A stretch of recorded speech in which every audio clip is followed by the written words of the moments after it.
Leaving Twillingate and Dildo Run Provincial Park, we took the road less traveled. Instead of heading north to catch the nearby ferry to Fogo Island, or heading south to the Trans-Canada to make our way to Bona Vista, we turned east onto Route 331 to travel the road to the shore.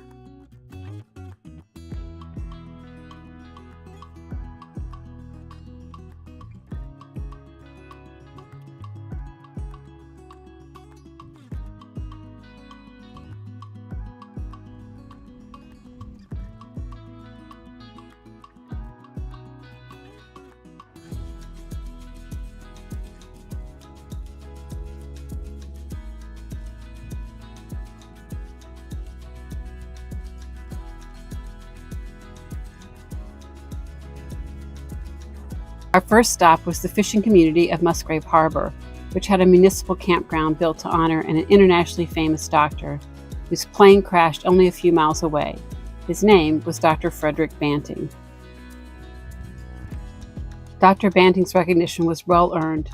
He discovered the use of insulin to treat diabetes, changing a disease with a death sentence to one that could be treated, transforming the lives of millions of people across the world.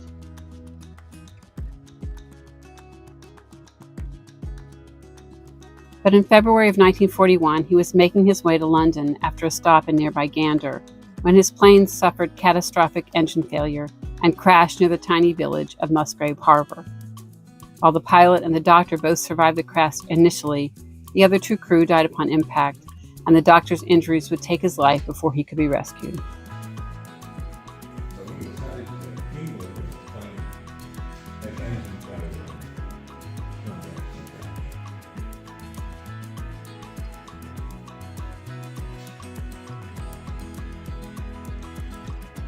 This article tells an heroic but untrue story of the crash that was refuted later by the pilot's testimony.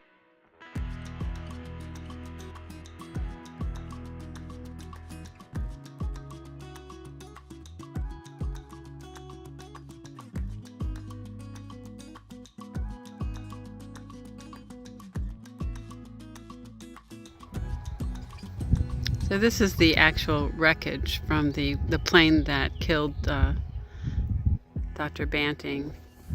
This is the style plane, the model plane that would have looked like. During warmer days, this campground's proximity to the beach makes it a popular spot for locals. However, on this chilly day, we didn't have a problem getting a campsite next to the beach. It's hard to believe we're in Newfoundland and there is a white sandy beach. That's what this area is known for, the white sandy beach. Except for the temperature, it reminds me a little bit of the coastal Carolinas.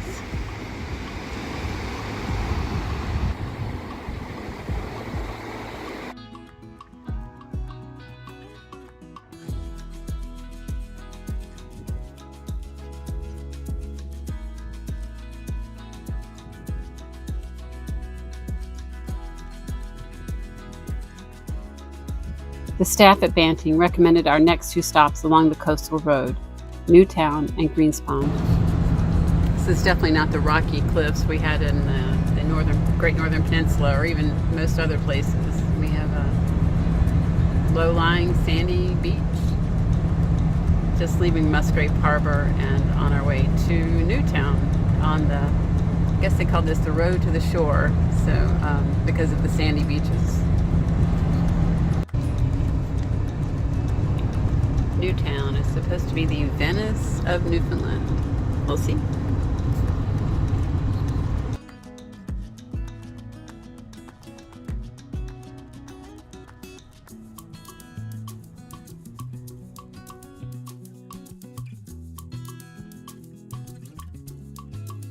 Newtown is the home of the Barbour Living Heritage Museum, where the local Barbour family built a dynasty off cod fishing and the sealing industry. We joined a tour led by a descendant of the Barbour family, who took us through the daily life of a cod fisherman, and also that of the sealing magnates whose good fortune built the fine houses we toured. Out of the codfish. We call that the sound bone. And if you were really good, you could have, before one sound bone hit the water, you would have a second one in the air. Oh, wow.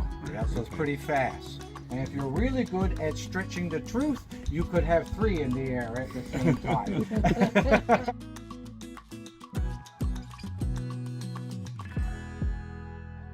Very Venetian.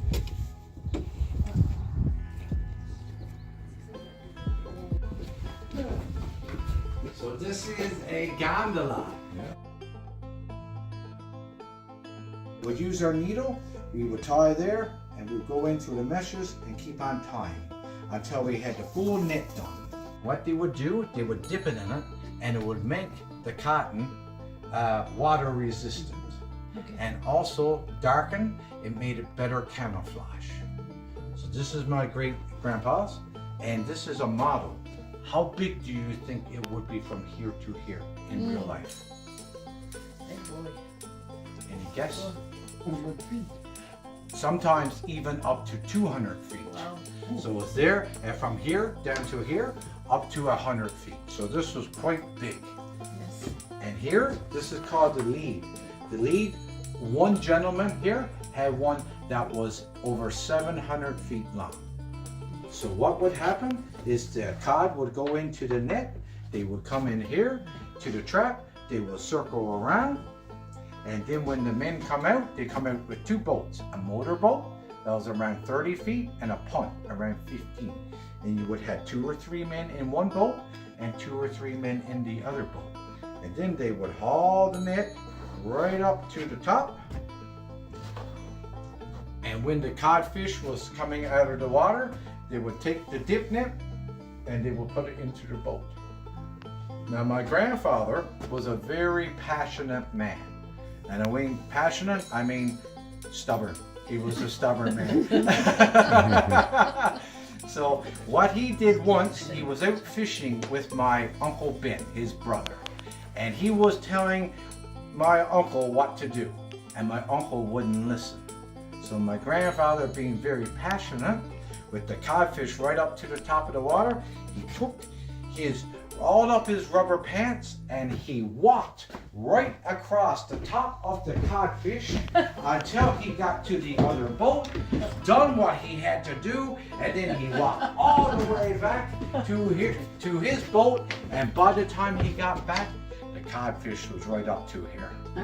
So he nearly died. But that was my grandfather, Max, and that's who I lived with. He was a wonderful grandfather, very passionate.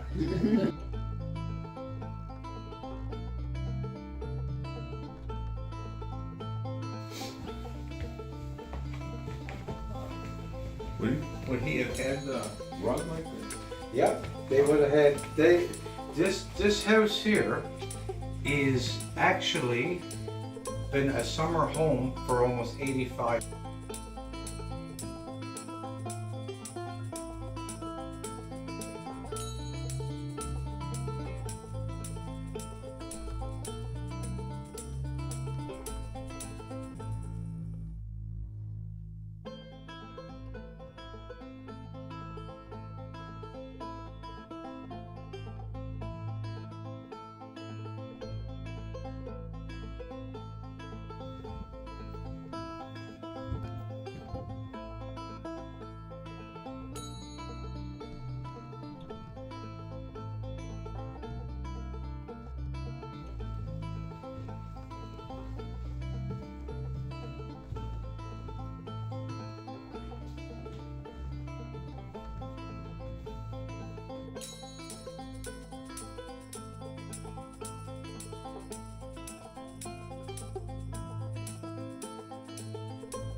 The Sealing Interpretation Center describes some of the methods used to harvest seals, and also described 2 disastrous sealing expeditions that led to the loss of life of dozens of men on the ice when the weather turned on them.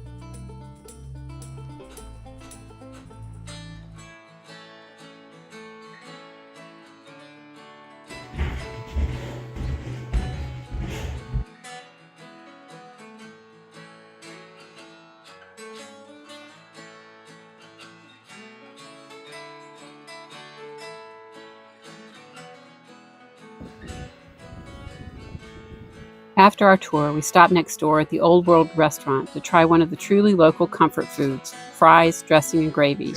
Despite our initial reluctance, it was actually pretty good.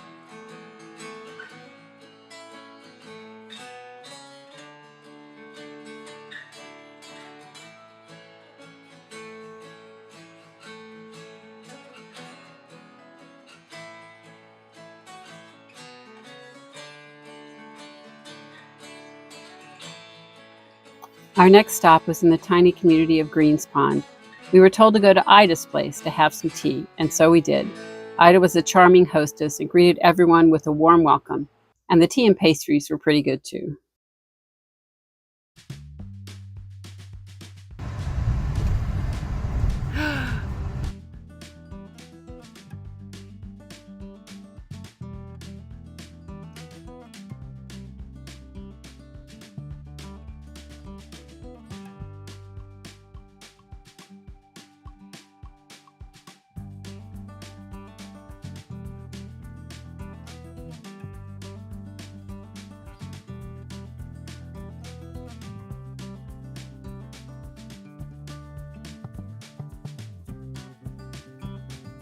There was one more stop Kathy wanted to make today, since the weather was likely to turn tomorrow. She wanted to see the Dover Fault.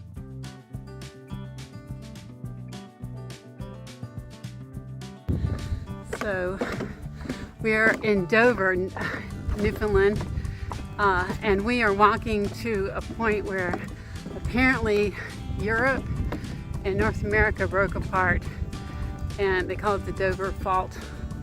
So it's supposed to be a beautiful view as well, and we'll learn more about how all that happened. 500 million years ago, the world's continents were clumped together as one big continent called Pangaea. But as they moved apart, Newfoundland, which was at the edge that was attached to Africa and Europe, broke free and joined North America. It was here at Dover that the split occurred.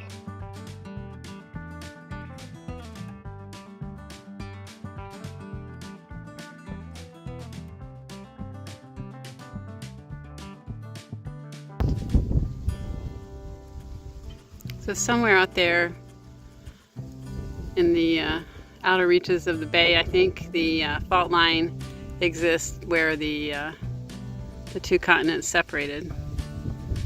But even if you didn't know that was there, it is a beautiful view from. We traveled around this peninsula down here to Dover, which is where, down here to Dover where the fault line is, and we're looking out over Shoal Bay and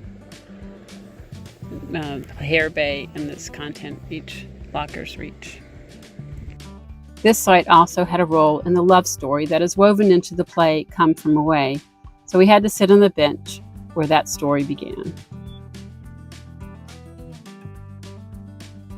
We decided to stay the night at Hare Bay Adventures, which had a single RV site behind their building. While paying, we checked out their store loaded with Newfoundland-made products.